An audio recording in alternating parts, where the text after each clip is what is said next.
खा रहे थे, वो मैं देखा बार बार स्पीकर कह रहे हैं कि मेरी बात सुना जाए। आज तक मैं सदन में सदस्यों को कहते हुए सुना था कि कृपया अध्यक्ष जी हमारी बात सुने, लेकिन कल मुख्यमंत्री जब अपनी बात को सुनाने लगे, जिस कटुता, ईर्ष्या, अहंकार की राह पर जा रहे थे, शायद इसका उदाहरण ही नहीं था। नीतीश जी कार्य संचालन यमावली जो है विधानसभा, उसका एक अजीब प्रश्न आगे बढ़ गया तो पीछे कोई नहीं आ पाता। 67 नंबर के प्रश्न पर जो भी उत्तर प्रत्युत्तर हुआ, मेरे उसके बारे में नहीं कहना है, लेकिन 68 नंबर का प्रश्न अलग सूचित आ चुका था। कैसे आप आकर के हस्तक्षेप आपने किया, पता क्या यही संसदीय परंपरा है? और क्या संसदीय परंपरा लंबे समय तक सदन में रहने के चलते आदमी ज्ञानी हो जाता है? कभी कर्पूरी ठाकुर जी को हम लोगों ने सुना था, और एक ही बात बार बार वो कहते थे, इन कुर्सियों पर कोई अस्थाई नहीं है, सदन की मर्यादा रहने दो, लोकतंत्र की मर्यादा रहेगी। और जिस दिन तंत्र पर ख्याल कर लेना, तंत्र पर स्वयं तंत्र ही हावी हो जाए और जनता का नियंत्रण खत्म हो जाए, तो दिन ये लोकतंत्र नहीं हो सकता। नीतीश जी कल आप तंत्र की रक्षा कर रहे थे, लोकतंत्र की रक्षा।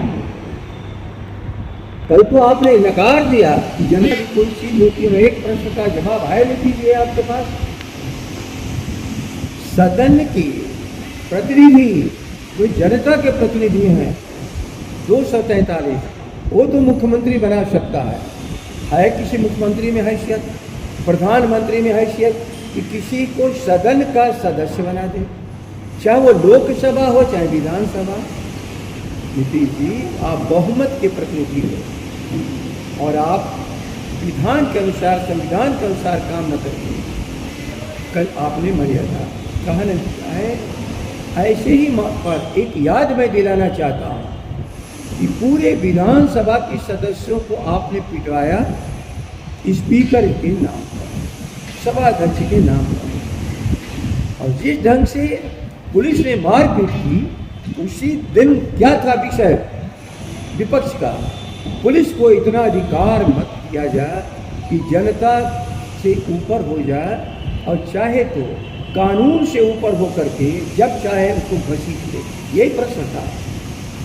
आप पुलिस तंत्र है, पुलिस जब से ये देश है तब से है। गुलाम भारत में भी पुलिस थी, चाहे जिसके नियंत्रण में थे। क्या पुलिस को सर्वाधिकार है? यही तो इस पुलिस एक्ट में वो बना रहे थे।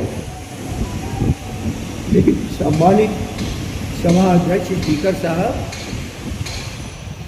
आपके सामने है कि लंबे समय से विधायक चर्चा कर रहे हैं। आप कृपा करके जिन पुलिस के अफसरों ने